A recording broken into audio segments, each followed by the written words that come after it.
देख रहे हैं आज तक, आपके साथ हूं मैं नेहा बाथम। संकट मोचक शंख, ये हम इसलिए कह रहे हैं क्योंकि मांगलिक चिन्ह माना जाने वाला शंख और उसकी तमाम खूबियों के चलते मंदिर हो या फिर किसी भी शुभ कार्य की शुरुआत शंख बजाकर ही की जाती है। शंख बजाकर किया जाता है भगवान को प्रसन्न। शंख में इतनी शक्तियां समाहित हैं कि इसके दर्शन पूजन से जातक को वस्तु दोष, पितृदोष से निजात मिलता है और साथ ही आरोग्यता, धन, संतान की प्राप्ति का आशीर्वाद भी मिल जाता है। और शंख के इस चमत्कारी गुण को बताने के लिए हमारे साथ हमेशा की तरह मौजूद है ज्योतिषी राजकुमार शास्त्री जी। शास्त्री जी, बहुत बहुत स्वागत है आपका। तो शास्त्री जी से हम जानेंगे शंख कितने प्रकार के होते हैं और कैसे किया जाए उनका पूजन, लेकिन पहले जान लेते हैं शंख के धार्मिक महत्व।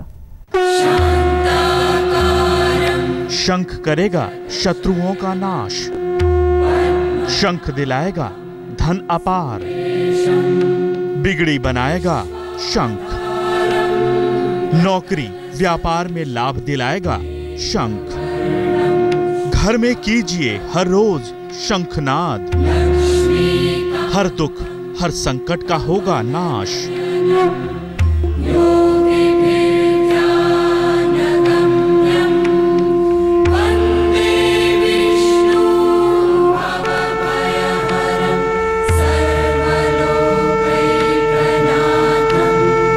यही तो महिमा है शंख की। एक बार बजता है तो धरती से लेकर आकाश तक सब पावन हो जाते हैं। देवता भी आंख बंद कर खो जाते हैं शंख की मधुर गूंज में। इसके आगे कुछ भी देखने सुनने का मन नहीं करता, चाहे मंदिर देवी का हो या फिर देवता का, मंदिर हो या दुकान, गृह प्रवेश हो या कोई मांगलिक कार्य, सब जगह शंख बजाकर किया जाता है भगवान को प्रसन्न।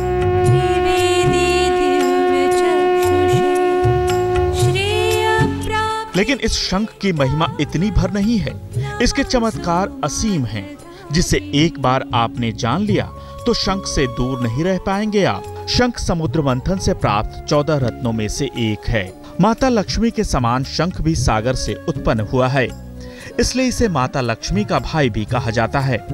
हिंदू धर्म में शंख को बहुत ही शुभ माना गया है। इसका कारण ये है कि माता लक्ष्मी और भगवान विष्णु दोनों ने ही अपने हाथों में शंख धारण किया हुआ है। आम लोगों में ऐसी धारणा है कि जिस घर में शंख होता है उस घर में सुख समृद्धि आती है।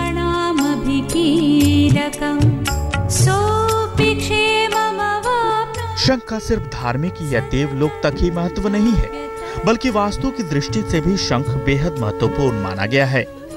वर्तमान समय में वास्तु दोष के निवारण के लिए जिन चीजों का प्रयोग किया जाता है, उनमें से यदि शंख आदि का उपयोग किया जाए तो कई प्रकार के लाभ हो सकते हैं। ये न केवल वास्तु दोषों को दूर करता है, बल्कि आरोग्य वृद्धि, दीर्घायु, लक्ष्मी प्राप्ति, पुत्र प्राप्ति, पितृदोष शांति और विवाह में विलंब जैसे अनेक दोषों का निवारण भी करता है। शास्त्रों में शंख को पाप नाशक माना गया है। कहते हैं शंख में इतनी शक्तियां होती हैं कि अगर सही नक्षत्र और उचित मुहूर्त में अगर कोई इसकी प्राण प्रतिष्ठा कर ले तो सभी मनोकामनाएं पूरी होते देर नहीं लगती। जिस घर में नियमित शंख ध्वनि होती है वहां कई तरह के रोगों से मुक्ति मिलती है। इनके पूजन से घर में सुख समृद्धि आती है। शंख कई प्रकार के होते हैं और सभी प्रकारों की विशेषता और पूजन पद्धति अलग अलग है।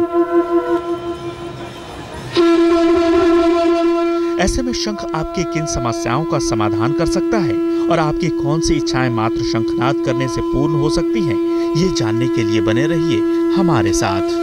आज तक ब्यूरो। तो तमाम तरह के शंखों के बारे में बताएंगे शास्त्री जी आपको, लेकिन सबसे पहले बात करेंगे दक्षिणावर्ती शंख की। किस तरह से इसकी पूजा की जाए शास्त्री जी, और क्या है इसका महत्व? दक्षिणावर्ती शंख की जहां हम बात करते हैं, दक्षिणावर्ती शंख को पांचजन्य शंख कहा जाता है। भगवान विष्णु और माता लक्ष्मी के हाथ में यह सुशोभित होता है। दक्षिणावर्ती शंख का मुख दाहिनी ओर खुलता है। दक्षिणावर्ती शंख के अग्रभाग में गंगा, मध्य भाग में वरुण और इसके पृष्ठ भाग में ब्रह्मा का निवास होता है। व्यापार में वृद्धि व जन्म जो है ऐसे बढ़ोतरी के लिए इसका पूजन किया जाता है। दक्षिणावर्ती शंख बेहद शुभ। दक्षिणावर्ती शंख नर और मादा दो प्रकार के होते हैं। शंख की स्थापना यज्ञोपवीत यानी जनेऊ के ऊपर करनी चाहिए।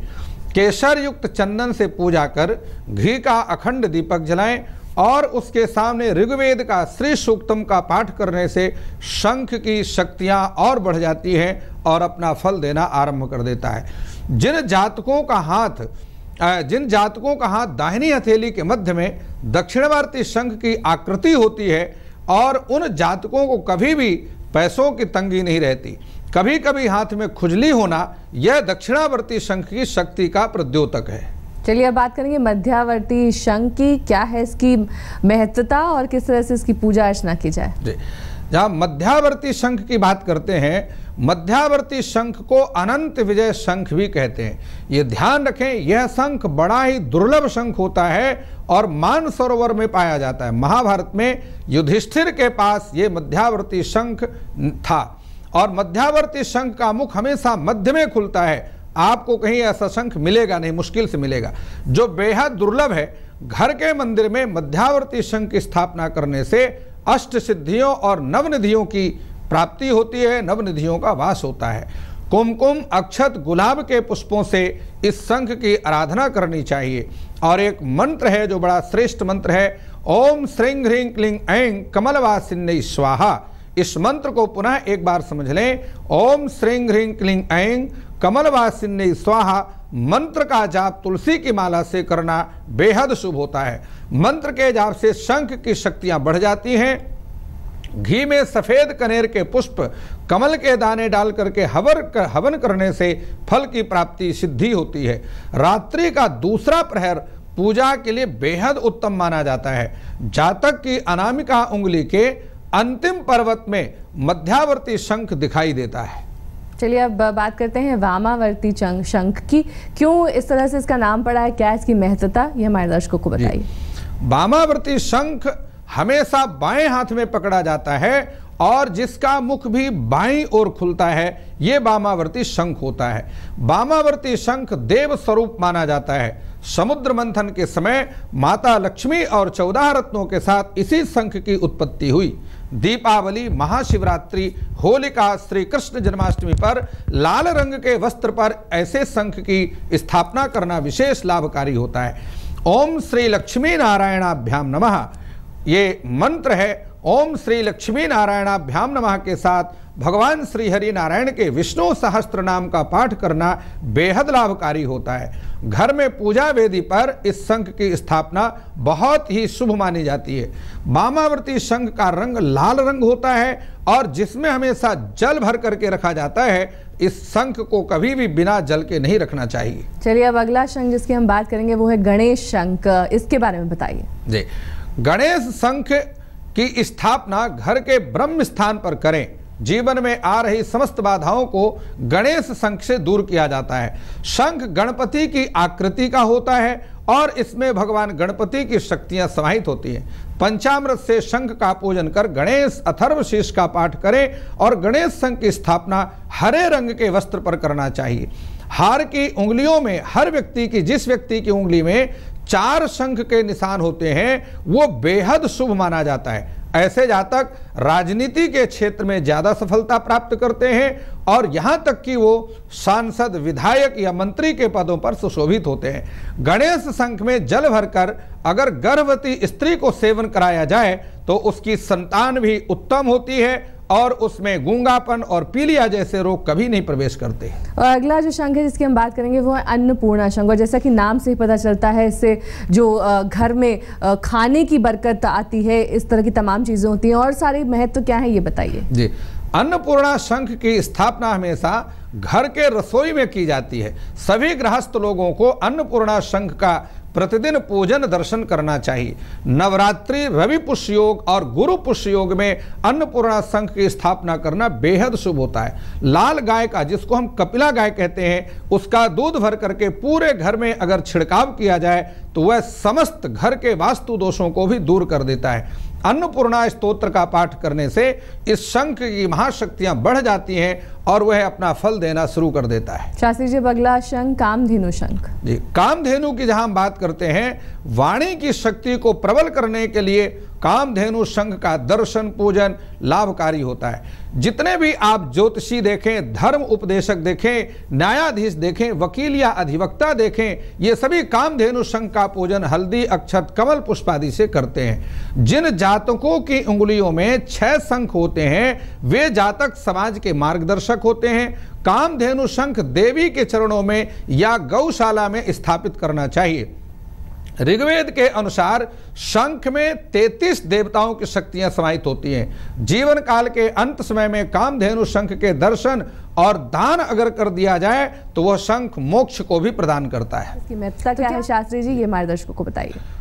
मोती शंख के पूजन से हृदय, पेट, पथरी के रोग, नजर दोषों से मुक्ति की प्राप्ति होती है। आयुर्वेद में मोती शंख का विशेष महत्व है। छोटे बच्चों को मोती शंख की माला पहनाने से, शंख में जल भरकर पिलाने से कुशाग्र बुद्धि की प्राप्ति होती है। राम रक्षा स्तोत्र का पाठ करें, गले में तुलसी की माला धारण करें। माता पिता के आशीर्वाद से शंख की शक्ति बढ़ती है और ऐसे व्यक्तियों का भाग्योदय 40 वर्ष की आयु में होता है। चलिए बताइए, ऐरावत शंख नाम काफी अलग सा है इसकी क्या महत्ता है, उसका पूजन कैसे किया जाए? ऐरावत शंख के पूजन से सौंदर्य, संतान सुख की प्राप्ति, गरीबी का नाश होता है। ऐरावत शंख की स्थापना घर के मुख्य द्वार पर करना चाहिए। 24 से 28 घंटे तक शंख में जल भरकर पीने से चेहरे में चमक उठती है और सुंदरता की प्राप्ति होती है। 2 रेखाओं से युक्त हरे शंख का, ऐरावत शंख की ये इसकी पहचान है कि वो 2 रेखाओं वाला होता है और इसका रंग हरा होता है। जिन जातकों की उंगलियों में 9 शंख होते हैं, सामुद्रिक शास्त्र के अनुसार उनके सभी कार्य महिलाओं के सहयोग से पूर्ण होते हैं। ऐसे जातकों का भाग्योदय भी 40 वर्ष की आयु में होता है। एक मंत्र है जो आपको दे रहा हूं, ओम इंद्राय नमः, ओम शक्राय नमः। इस मंत्र का जाप करना बेहद लाभकारी है। चलिए अब अगला शंख बात करेंगे विष्णु शंख की। विष्णु शंख की महत्ता जी, विष्णु शंख की स्थापना हमेशा कार्य स्थल पर विष्णु शंख की स्थापना करने से लाभ की प्राप्ति होती है और कार्य स्थल पर ही शंख की स्थापना करने से विवाह की अड़चनें भी दूर हो जाती हैं। विष्णु शंख में दुर्गा, गणेश, भगवान श्री विष्णु, रुद्र की शक्तियां समाहित होती हैं। पीले रंग के वस्त्र पर विष्णु शंख की स्थापना करना बेहद लाभकारी होता है। कस्तूरी का तिलक करके और अष्टगंध के तिलक से ये जो विष्णु शंख है इसका पूजन करना चाहिए। विष्णु शंख से लक्ष्मी, शिव या भगवान श्री कृष्ण का अभिषेक करने से देवता प्रसन्न होते हैं और अपना आशीर्वाद प्रदान करते हैं। सूर्य शंख की शास्त्री जी, सूर्य शंख के बारे में बताइए। नौकरी में प्रमोशन की चाह रखने वाले जातक सूर्य शंख का दर्शन और पूजन अवश्य करें। सूर्य शंख सफेद रंग का होता है जिसमें चमकदार लाल किरणें हमेशा निकलती रहती हैं। गायत्री मंत्र का जाप करें और गुलाब के पुष्पों से पूजा करें। पितृदोष निवारण के लिए सूर्य शंख का पूजन बेहद लाभकारी होता है। सूर्य शंख को कुआं के अकुशा के आसन पर स्थापित करना चाहिए। कुशा के आसन पर ही सूर्य शंख की स्थापना होती है। चलिए और आखिरी शंख जिसकी हम बात करेंगे वो है देवदत्त शंख। इसकी क्या महत्ता है और कैसे इसकी पूजा अर्चना की जाए?